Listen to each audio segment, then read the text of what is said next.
लातूरमध्ये अतिवृष्टीमुळे शेतकऱ्यांचं मोठं नुकसान झालेलं आहे आणि या नुकसानाची राज्यमंत्री योगेश कदम यांनी पाहणी केलेली आहे। शेतकऱ्यांना वाढीव मदत दिली जाईल असं आश्वासन यावेळेला राज्यमंत्री योगेश कदम यांनी शेतकऱ्यांना दिलंय।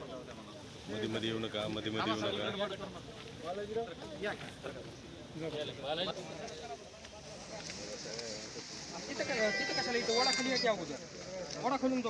त्याचे वाढीवचे पंचनामे करण्याच्या आपण सूचना केलेल्या आहेत।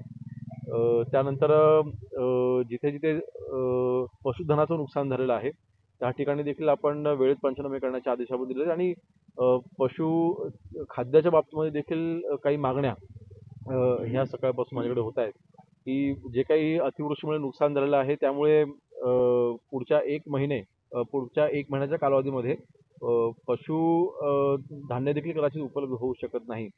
त्याकरता देखील उपाययोजना करण्यासाठी मी सूचना केलेल्या आहेत।